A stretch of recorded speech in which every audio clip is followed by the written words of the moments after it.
great, glittering Galaga. Oh, hi, some jerk with a camera here, and welcome to part 2 of my 3-part retrospective of the first 30 years of EPCOT. This episode covers the 1980s at EPCOT. Remember the 80s? I don't, they ended when I was 6, but best I can tell, it was a magical decade when Ronald Reagan took up breakdancing, Donkey Kong smashed watermelons live on stage, and of course Captain EO sold Rubik's Cubes full of cocaine to the Nicaraguans with a 23 Skidoo!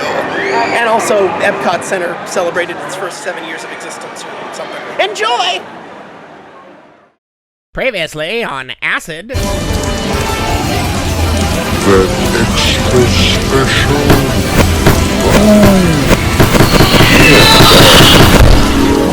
And now you find yourself in 82.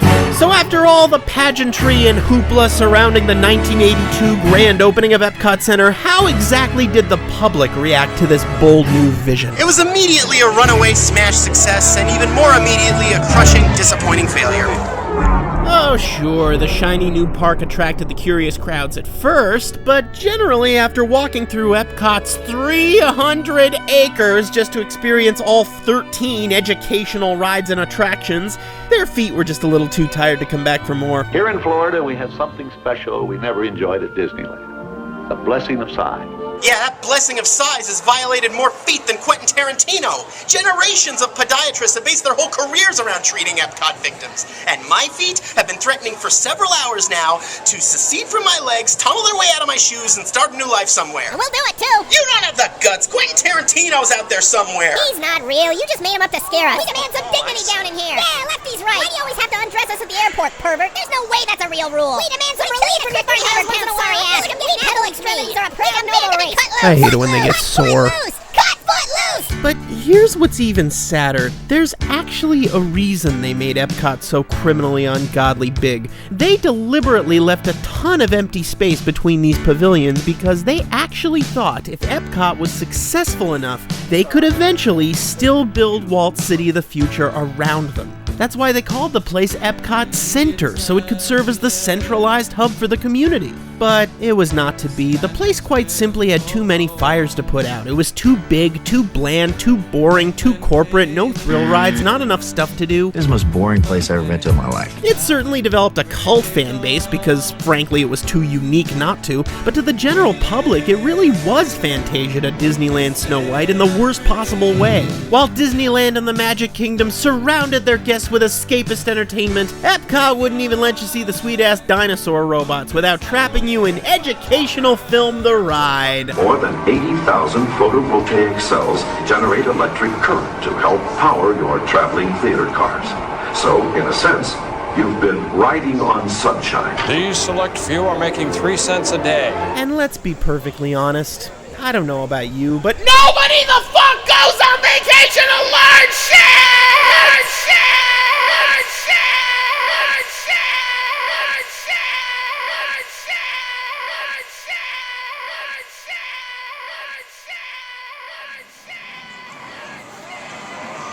Did you hear something? Who cares? I'm on vacation.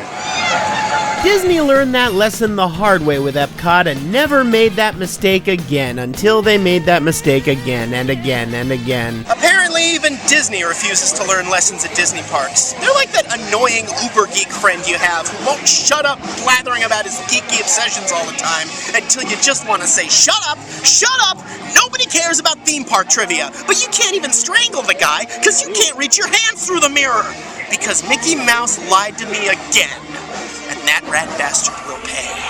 Oh yes. He will pay.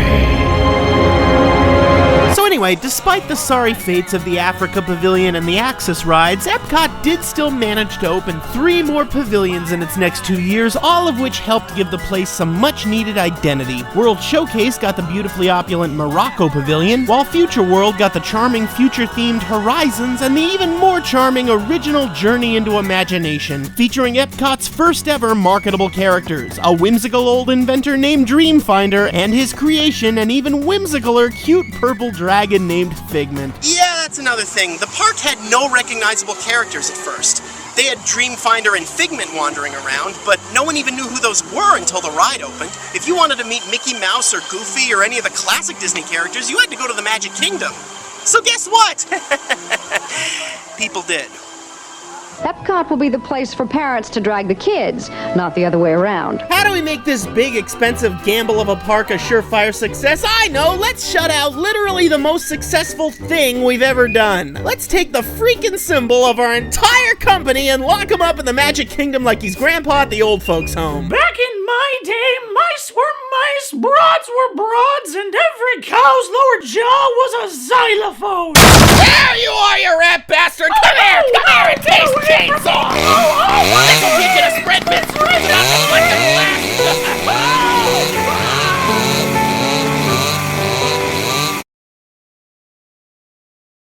So let's review. EPCOT was a failed experiment. It wasn't really a prototype of anything, because they never built another one.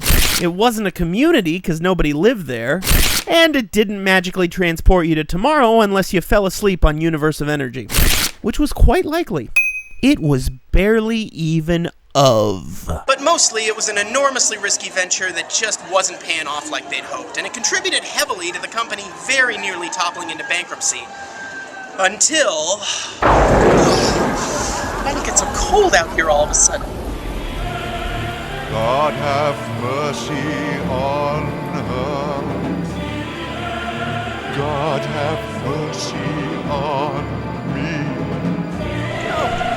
But she will be mine, or she will.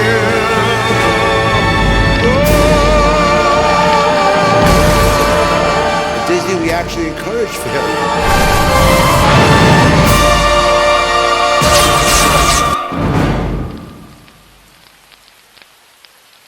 You know, my kid really likes those gummy bear candies. Could you make a show about that? Say what you will about Michael Eisner, he didn't take the Disney CEO job out of charity, or in tribute to what Walt would have done. He took the job because he was shrewd enough to know exactly how many Scrooge McDuck money bins could be filled just by tapping into all our nostalgic Disney memories in just the right ways. And like it or not, it worked! Once upon a time, this man literally saved the company by valuing populist entertainment above literally all else. Epcot Center was neither popular nor entertaining, so Eisner applied countless Band-Aid after Band-Aid to its massive wounds, starting with shoehorning the goddamn characters in there. They're all gay, hippie rainbow spacemen now. Good, go with it. And speaking of gay, hippie rainbow spacemen, nah. Oh, alright. In 1986, Captain EO found its Florida home at Epcot's Imagination Pavilion, because this certainly came from someone's imagination, alright? I think.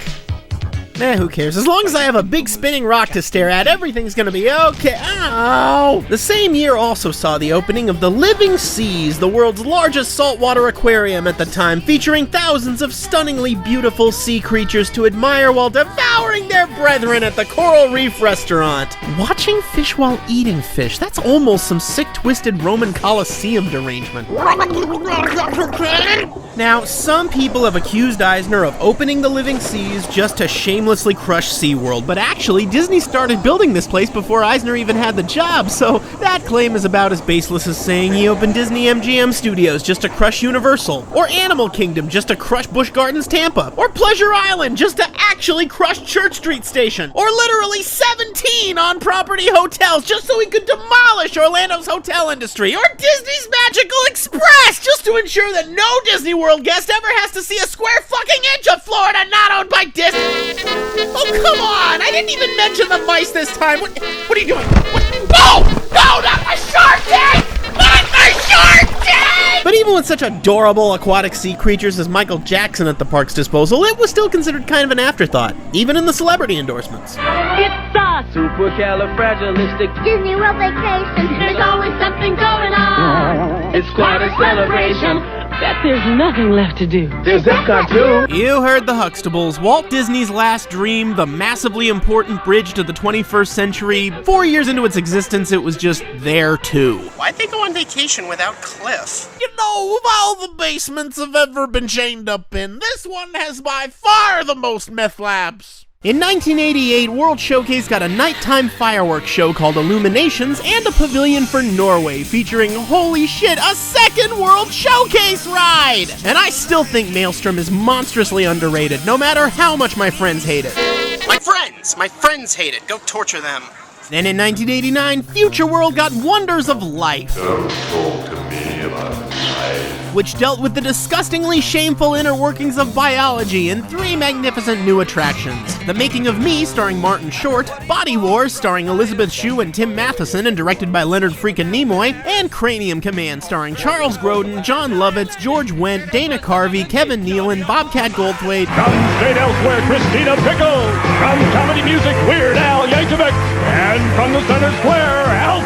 Yeah, Eisner's celebrity obsession kinda dated this pavilion after a while, but I still think Wonders of Life struck Epcot's best ever balance between actual education and actual entertainment. Body Wars was Epcot's first thrill ride, even if it was just Star Tours getting its chocolate and Fantastic Voyage's peanut butter.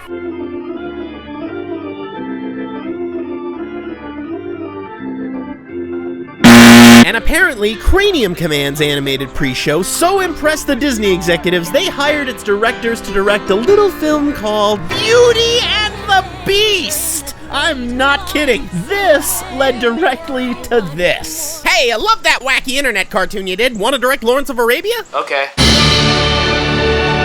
Wow, those camels are tiny. Hey, tiny camels! Why do I still have a job? How do you make them bigger? But in my opinion, the greatest triumph of Wonders of Life, indeed of early Epcot period, was The Making of Me, starring Martin Short. A film which, I'm not kidding, taught children about the science of human reproduction. What? I know. That sounds horrible. And the involvement of Ed Grimley just makes it sound like pure, unfiltered wrong on toast. But in practice, it actually accomplished the impossible. It told kids the truth. It didn't talk down to them, it just explained the simple biological facts of the matter entertainingly, in a language kids could understand, without lying to them about storks or sentient Pixar clouds or other such bullshit. And it did so without being in any way graphic or inappropriate or... Who could that be?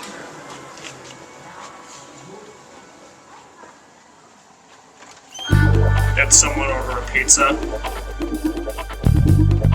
Because I have the transcript of your order, why don't you have a seat? I ordered this 31 minutes ago! It's free! I'll get you next time, some jerk with a camera. Next time. No cops outside. I knew I was forgetting something. Going to jail. Gonna make some brand new friends.